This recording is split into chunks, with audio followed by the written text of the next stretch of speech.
अस्सलाम वालेकुम, hello and welcome to sports room. मैं हूं आपका मेज़बान नजीबुल हसनैन। पाकिस्तान और जनूबी अफ्रीका के दरमियान पहला टेस्ट मैच कल से सेंचुरियन में शुरू होगा। खिलाड़ियों ने भरपूर तैयारी शुरू कर दी है। तफसीलात आपको दिखाते हैं इस रिपोर्ट में। जनूबी अफ्रीका में पाकिस्तान ने मजमूई तौर पर 15 टेस्ट खेले, सिर्फ 2 जीते। आखिरी बार कामयाबी इंजमामुल हक की क़यादत में 2007 में मिली थी। सेंचुरियन के सुपर स्पोर्ट्स पार्क में पहला टेस्ट है। इस ग्राउंड से भी पाकिस्तान की अच्छी यादें रही। यहाँ भी 3 टेस्ट खेले और तीनों में नाकाम रहे। तारीख का धारा मोड़ने के लिए खिलाड़ियों ने कमर कस ली। सेंचुरियन में भरपूर ट्रेनिंग की। आकिब जावेद ने खिलाड़ियों को टिप्स दी। मोहम्मद अब्बास, नसीम शाह और दीगर फास्ट बॉलर्स ने नेट में खूब जान लगाई। नुमान अली ने भी स्पिन से हरीफ को काबू करने की हिकमत अमली बना ली। पाकिस्तान और जनूबी अफ्रीका का पहला टेस्ट जुमेरात को 1 बजे शुरू होगा।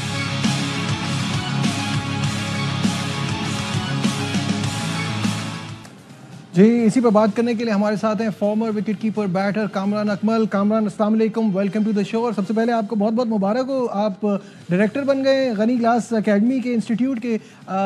तो ये नया जो जॉब आपको मिली है, इसके लिए कितना एक्साइटेड है? वालेकुम सलाम, थैंक यू वेरी मच। बस एक्साइटेड, एक अपॉर्चुनिटी थी कि अपना एक्सपीरियंस जो इंटरनेशनली इतना गेन किया, इतने बड़े प्लेयरों के साथ खेला हूँ और एक प्रोसेस के साथ ये काम शुरू करूं कोचिंग का। तो एक अच्छी टीम भी है, सिस्टम बड़ा सेटल है, टीम बनी हुई है। तो इंशाल्लाह कोशिश करेंगे कि अपना एक्सपीरियंस शेयर करें और इसकी प्रोग्रेस और बेहतर हो और अच्छा हो, पाकिस्तान के लिए प्लेयर्स मिले इस प्लेटफॉर्म से। बिल्कुल, we wish you very best of luck. अब सबसे पहला सवाल यहाँ यही बनता है कि वनडे सीरीज में कामरान, पाकिस्तान टीम ने एक तारीख रकम की है।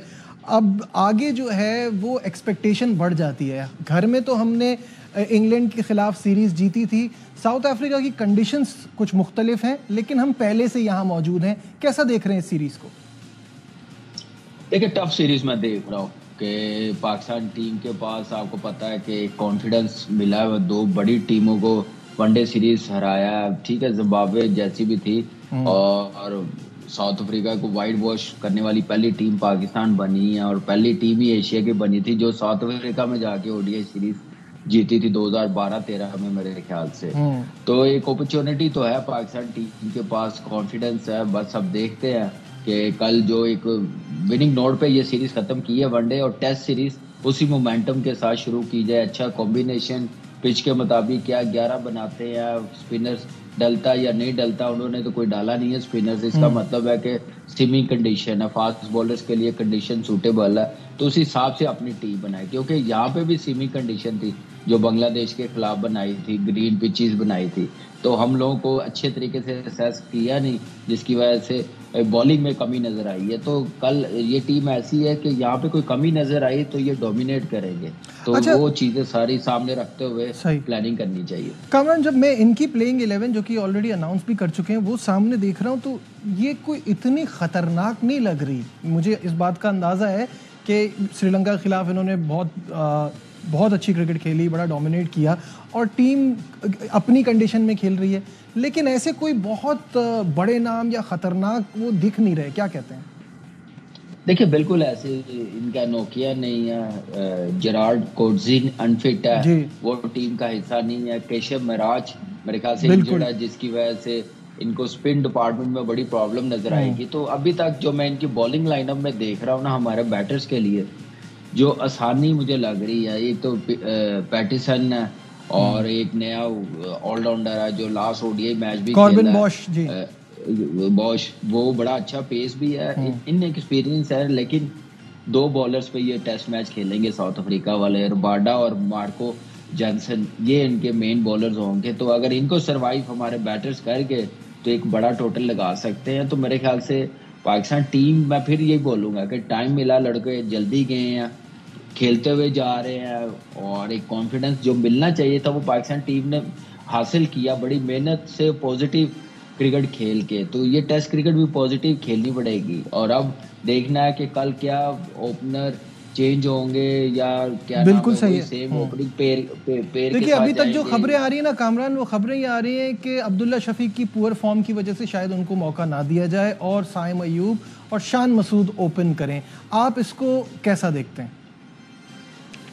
नजीब, देखिए पूरा फॉर्म तो इंग्लैंड के खिलाफ भी थी जब टेस्ट मैच शुरू हुए थे, अब्दुल्ला शफीक, तो उस टाइम भी बड़ी बातें बना के कन्विंस करके उसको खिलाया, उसने 100 भी कर दिया था।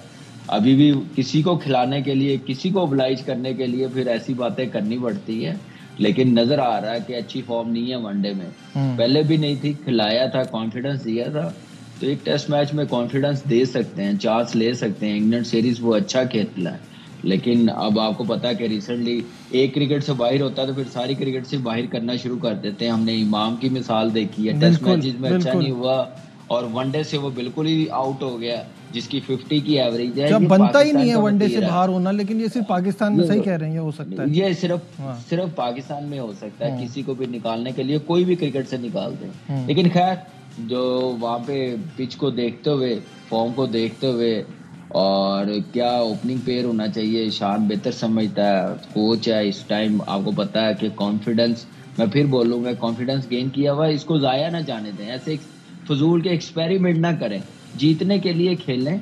और इस वक्त पाकिस्तान टीम के पास 2006-07 के बाद जो हम लोग टेस्ट मैच जीते थे, उस टूर का मैं भी हिस्सा था, उसके बाद ये अच्छी अपॉर्चुनिटी है पाकिस्तान के पास जीतने की। और बॉलिंग अच्छी करे, एक्सपीरियंस है, अब्बास टीम का हिस्सा बना है 15 का 16 का, उसका एक्सपीरियंस का फायदा उठाए। उसके बाद नसीम है, आमिर जमाल है, अमीर हमजा है, खुरम है, तो ये बड़ी जबरदस्त बॉलिंग अटैक है हमारे पास। स्पिनर नुमान अली है, तो मेरे ख्याल से इस बॉलिंग लाइनअप के पास इतनी एबिलिटी है, साउथ अफ्रीका जैसी बैटिंग लाइनअप को डोमिनेट कर सकते हैं। वो उसी सूरत है, पेशेंस के साथ बॉलिंग, टेस्ट मैच वाली बॉलिंग हो, ये ना हो कि वनडे की तरह यॉर्कर मार रहे हैं, डंडे उड़ाने जा रहे हैं, लेग बी फोर करने जा रहे हैं। ये टेस्ट मैच पेशेंस वाली क्रिकेट है, ये उस हिसाब से प्लान करना पड़ेगा काम। अच्छा, अब्बास की इतने तवील अरसे बाद उनका कमबैक हो रहा है, अब्बास, नसीम शाह, आमिर जमाल, खुर्रम शहजाद, ये 4 फास्ट बॉलर्स की बात हो रही है, तो आपको लगता है ये सलाहियत है कि 2 बार आउट कर सके? देखिए करने तो पड़ेंगे, और Pakistan team test match bowling ही जितवाती है, और इस बॉलिंग के पास वो एक्सपीरियंस भी है, आउट भी है, कॉन्फिडेंस भी है, रिदम भी है। अब्बास थोड़ा सा मुझे लग रहा है कि 3 साल के बाद वो आया, लेकिन उसने क्रिकेट इतनी खेली है, काउंटी क्रिकेट इतनी खेली है, एक्सपीरियंस इतना, उसके 600 प्लस आउट है डोमेस्टिक में, तो मेरा नहीं ख्याल कि इतनी प्रॉब्लम नज़र आएगी। लेकिन यह है कि बाकी जो बॉलर्स हैं उनका अच्छा करना बड़ा ज़रूरी है, फिर ऑटोमेटिकली जैसे जैसे टाइम गुजरता जाएगा उसका रिदम, कॉन्फिडेंस आता रहेगा, तो वो फिर साउथ अफ्रीका के बैटर्स के लिए बड़ा मुश्किल होगा। एक एक्सपीरियंस है, लाइन ऑफ लेंथ पे बॉलिंग करने वाला बैट्समैनों के लिए इतना इजी नहीं होगा इसको मैनेज करना, अगर रिदम आ गया, लाइन बन गई तो। अच्छा, साजिद खान पे बड़ी बात हुई थी कि उनको नहीं रखा गया, आप क्या समझते हैं कि कंडीशन के हिसाब से किसी प्लेयर को ऐसे बाहर करना ये ठीक है, या जिसकी ऐसी तगड़ी फॉर्म लगी और उसने इतना अच्छा परफॉर्म कर दिया और पिछले मैचेस में, तो आपको चांस देना चाहिए या कम से कम टूर पे रखना चाहिए, फिर देखें जहां जगह बने? देखिए नजीब, मैं तो उस टाइम भी मैंने बड़ी आवाज उठाई थी कि आप कैसे किसी प्लेयर्स को ड्रॉप करके जा सकते हैं। ठीक है, 11 में जगह नहीं बनती, कंडीशन नहीं आपको समझ आती स्पिनर्स के लिए, तो आप टूवर्स पे तो रखते हैं। यहाँ पे आप देखें कि हमारा हमसाया मुल्क है वाशिंगटन सुंदर ने 2 टेस्ट मैचेस में अच्छी परफॉर्मेंस दी, उसको ऑस्ट्रेलिया लेके गए हैं। अश्विन भी था, रविंद्र जडेजा भी था, खेलता है, एक ही स्पिनर है। पहले 2 टेस्ट मैचेस में आपने देखा कि स्पिनर्स की बारी नहीं आई बॉलिंग करने की, तो लेकिन उन्होंने कॉन्फिडेंस देने के लिए साथ रखा। लेकिन मेरे ख्याल से ये बड़ी ज्यादती उस बच्चे के साथ, इतनी मेहनत के साथ आया, सीरीज जितवाई अपनी बैटिंग से, अपनी बॉलिंग से, अपनी बॉडी लैंग्वेज से, एक टीम में एनर्जी आई है नुमान और साजिद की वजह से। आप ऐसी ज्यादतियां करेंगे तो लड़कों का दिल टूटेगा, तो आने वाले टाइम पे एटलीस्ट ऐसा ना करें। 11 में आप खिलाएं या ना खिलाएं, कंडीशन मैटर करती या नहीं, लेकिन टूर से आप ड्रॉप नहीं कर सकते इतने बड़े परफॉर्मर को। बिल्कुल बिल्कुल, फेयर इनफ। अच्छा, साथ साथ थोड़ी चैंपियंस ट्रॉफी के हवाले से भी बात कर लेते हैं। भारत के तमाम मैचेस दुबई में होने के हवाले से कल एक आपको पता है टेलीग्राफ में एक खबर थी और उस पर एक बड़ी स्टोरी थी जिस पे बड़ी बात हो रही है, और उसमें यह कहा गया है कि भारत को फ़ायदा पहुंचाने की कोशिश की जाती है। क्या आप इस बात से एग्री करते हैं? थोड़े दिन पहले क्रिकेट ऑस्ट्रेलिया ने भी ऐसा ही इशू उठाया था कि ये 2 मुल्कों के बीच में डेडलॉक लगा है, इसकी वजह से बाकी टीमें क्यों स्ट्रगल करें, वो क्यों ट्रैवल करें इधर उधर इनको एडजस्ट करने के लिए। तो इस पे आप क्या सोचते हैं? देखिए, मैं अब चैंपियंस ट्रॉफी का नजीब शेड्यूल भी इशू हो गया, बड़ी हम लोगों ने बातें की हैं कि ऐसा नहीं होना चाहिए। एज ए क्रिकेटर मैं बात कर रहा हूँ ना, मैं एज ए पाकिस्तानी, ना मैं एज अ क्या नाम है फैंस बात कर रहा हूँ, एज ए क्रिकेटर में बात कर रहा हूँ कि ये चैंपियंस ट्रॉफी पाकिस्तान में होनी चाहिए थी। इसमें मैं भी नहीं खुश कि पाकिस्तान ने बीसीसीआई को भी कन्विंस किया है कि आप हाइब्रिड मॉडल पे हम भी खेल लेंगे 2027 तक। मैं चाहता था कि वो भी इधर आके खेले, हम भी जाके उधर खेले। बिल्कुल सही कहा आप, बिल्कुल। देखें, टीमों का क्या कसूर है? आप पहले से प्लान किया हो, जो जैसे हिंदुस्तान के इवेंट है, उन्होंने श्रीलंका और बांग्लादेश के साथ मिलके करवाने हैं, उनके लिए तो कोई प्रॉब्लम नहीं, हाइब्रिड पहले से अनाउंस किया हुआ है। ये आप ऐसे, मेरे ख्याल से फटीक होती है प्लेयरों को। ये मेरा सवाल यहाँ कामरान, मेरा सवाल ये है कि ये लोग उस वक्त क्यों नहीं बोले जब इतना अरसा डेडलॉक लगा हुआ था? अब ये बातें करने से ना, आप जब मामला देखिए नजीब, डेडलॉक से हट गया तो अब ये बातें हो रही है। नजीब, यही मैं बात करने लगा था कि ये बात बिल्कुल ठीक है आपने, लेकिन ये 2023 का वर्ल्ड कप जो हुआ था, इंडिया को कहा गया था कि वो गयाना में खेलेंगे, उस वक्त क्यों नहीं बातें की जाती? ये 4 साल पहले क्यों नहीं ये बातें की जाती? चले, अब हो गया ना, अब आने वाले टाइम पे आप बात करें ना, और करें, आईसीसी को कन्विंस करें। अगर इतनी पावर है, इतनी से है ऑस्ट्रेलिया की, न्यूजीलैंड की, इंग्लैंड की, कि हमें ये एक्सेप्ट नहीं है, हमें जो आईसीसी रिकमेंड करे, जिसको भी ये राइट्स हैं इवेंट करवाने का आईसीसी, उसी मुल्क में होने चाहिए, कोई हाइब्रिड मॉडल पे नहीं होनी चाहिए। ये कोई बदमाशी अच्छी चीज नहीं है पाकिस्तान की क्रिकेट में। बिल्कुल तो मेरे ख्याल से आने वाले टाइम पे ऐसा नहीं होना चाहिए। अच्छा, क्या आपको लगता है ये जो सेटलमेंट हुई है, जो फ्यूजन फार्मूला और पार्टनरशिप फार्मूला, ये बराबरी की बुनियाद पे हुआ है? मोहसिन नकवी साहब ने सही काम किया है, आपको क्या लगता है? देखिए, मैं तो ऑनेस्टली बताऊं, हमें अप्रिशिएट करना चाहिए पाकिस्तान क्रिकेट बोर्ड को, चेयरमैन साहब को। वो अपनी बात से वो टले नहीं है। उन्होंने कहा कि अगर ऐसा हुआ तो फिर भारत को भी ये क्या नाम है, ऐसा कुछ सोचना पड़ेगा, हम भी नहीं जाएंगे। और लेकिन आप अब ये देखना पड़ेगा कि ये सिर्फ टाइम निकालने के लिए ये इस बात पे एग्री किया है कि लीगली सारा कुछ किया गया इस चीज को। ये तो आने वाले टाइम पे पता चलेगा। अगर ऐसा ना हो सका, ना इम्प्लीमेंट आईसीसी कर सका, तो इसका मतलब है कि अंडर द टेबल कोई ऐसी बात हुई है कि प्रेशर रिलीज करने के लिए मीडिया का, लोगों का, कि पाकिस्तान का क्या नाम है, जो कहा जा रहा है कि पाकिस्तान जाएगा, तो वो बाद में कोई ऐसी सेटलमेंट हो जाए कि हम लोग को जाना पड़े। अब इस चीज पे कोई कॉम्प्रोमाइज नहीं करेगा, कोई फैंस कॉम्प्रोमाइज नहीं करेगा। अगर इस बात पे अगर बात टली या कोई यू टर्न लिया तो ठीक है। डिस्कशन को आगे बढ़ाएंगे, यहाँ लेते हैं एक ब्रेक, कहीं मत जाइएगा।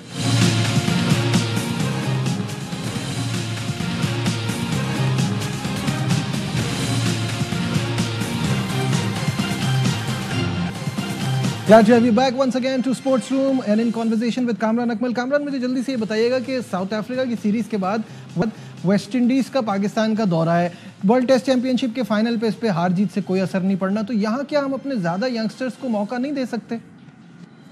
नहीं नजीब, टेस्ट मैच की टीम आप ज्यादा चेंज नहीं कर सकते। आपको यंगस्टर बनाने होते हैं। वाइट बॉल क्रिकेट जहाँ पे आपको जरूरत थी, आपने कामरान गुलाम को मौका दिया, वो खेला, एक्सपीरियंस भी रहा, डोमेस्टिक का सीजन था। मेरा नहीं ख्याल कि इतनी चेंजिंग करनी चाहिए टेस्ट मैचेस में। हाँ, वनडे और T20 में जरूर एक्सपेरिमेंट करने चाहिए, यंगस्टर को मौका देना चाहिए जो टेस्ट क्रिकेट के लिए तैयार हो। कोई at least 8-8, 10-10, 20-20 match white ball cricket के खेले हों, 2-4 सीजन डोमेस्टिक के खेले हों। बिल्कुल सही है। अच्छा, शाहीन शाह अफरीदी को इस सीरीज से बाहर रखा वर्कलोड मैनेजमेंट की वजह से, और फिर 30 दिसंबर से 15 जनवरी तक एनओसी दे दी उनको बांग्लादेश प्रीमियर लीग के लिए। तो मतलब ये कैसा वर्कलोड मैनेज है? ये सिर्फ वर्कलोड नहीं है, ये है बेवकूफी और बेवकूफ बनाना। ये वर्कलोड मैनेज जो ये वर्ड आया ना पाकिस्तान की क्रिकेट में, इसने तबाह किया। जिसको दिल करता है इसमें डाल देते हैं, जिसको खिलाना होता है उस वक्त इनको वर्कलोड मैनेज करना नहीं आता, बस अपनी मर्जी है। मैं इस चीज पे एग्री नहीं करता। ये पाकिस्तान की तबाही है। ये फिटनेस, ये वर्कलोड, ये सारी चीजें सिर्फ अपने फेवरेट्स को नवाजने के लिए होते हैं। बिल्कुल सही है। चलते चलते हम जरा चैंपियंस T20 कप के फाइनल की बात भी कर लें। स्टैलियंस स्कोर्ड 199 फॉर 5, 200 का टारगेट है मारखोर के लिए। स्टैलियंस की जानिब से यासिर खान ने 57 बॉल 100 की है, बड़ी शानदार। कैसा देख रहे हैं इस इवेंट को और फाइनल के लिए क्या सोचते हैं? देखिए इवेंट अच्छा हुआ, थोड़ा मौसम की वजह से इतने हाई स्कोरिंग मैचेस नहीं हुए, लेकिन दूसरा 100 हुआ चैंपियंस कप का, अच्छा साइन है। यासर ने 100 किया और एक नए लड़के नजर आए हैं, प्रोग्रेस नजर आई है। लेकिन जो मैं देखना चाह रहा था, शाहनवाज, दानी, जो लड़के अवेलेबल थे वो क्यों नहीं है? BPL में वो जा रहे हैं, यहाँ पे नहीं खेले। जो मेन प्लेयर्स हैं, जो T20 के स्पेशलिस्ट है, मैंने उनको कम ही देखा, वही खेलते हुए नजर आए हैं। जो टेस्ट मैचेस, ODI क्रिकेट है, तो फास्ट बॉलिंग में आमिर यामीन, जो हमें एक फास्ट बॉलर नजर आने चाहिए, वो चीज़ वो नजर नहीं आई। लेकिन अच्छा साइन है कि ये हो रहे हैं, इवेंट हो रहे हैं, टेलीवाइज हो रहे हैं, एक नए लड़कों को सामने नजर आ रहा है और उनकी प्रोग्रेस नजर आ रही है। बहुत बहुत शुक्रिया। कामरान अकमल आज हमारे साथ थे। प्रोग्राम आपको पसंद आया होगा। दीजिए अपने मेज़बान नजीबुल हसनैन को इजाज़त। अपना बहुत ख्याल रखिए। अल्लाह हाफ़िज़।